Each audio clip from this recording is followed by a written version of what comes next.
One of the things that's a little ironic is our Republican friends rhetorically are for all of the above, but what we saw in the last Congress is that they weren't. They voted against renewable energy. They voted against fuel efficiency. The Bush budget cut renewable energy and conservation funding. And now they are proposing here today an interesting initiative.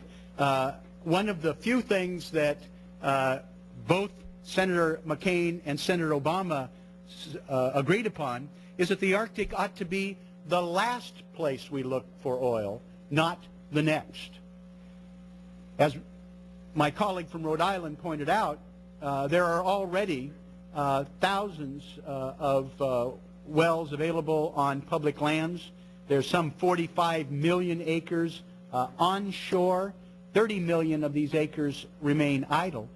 But I think there are a couple of other things that I would like to zero in on for a moment. First, I think this is the worst possible time to sign away the rights to this oil. Think about it. Oil prices have taken a hit of late. Does anybody in this room think that they are going to remain at this level over the next 20, 30, or 40 years? Gentlemen, yield. I will if I have time remaining. Okay. The fact is that if we now, for a few $billion, sign away the rights to potentially hundreds of billions of dollars, we're letting it go at bargain basement prices at perhaps the worst time, locked up by international oil companies. If you really think you want to exploit the ANWR, for heaven's sakes, I don't think this is the time to bargain it away. You're going to transfer huge amounts of wealth. Their resources are going to cost more in the future, and we're not going to get the full benefit of what these rights would be if we did this at a future time. The other thing that is vexing is that we have this canard that somehow, there are a few wild-eyed environmentalists that are preventing development of our oil and natural gas resources.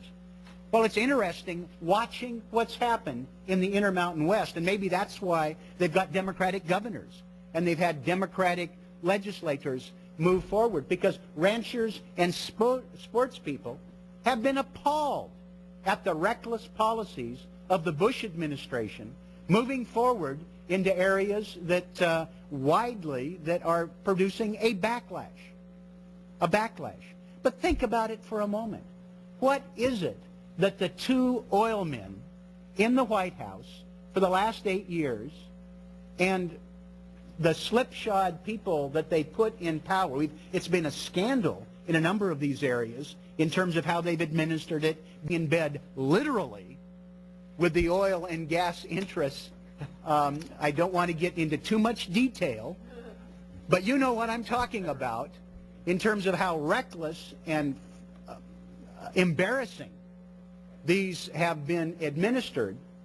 What is it that they didn't do for the oil and gas industry in 8 years of allowing the industry to run wild?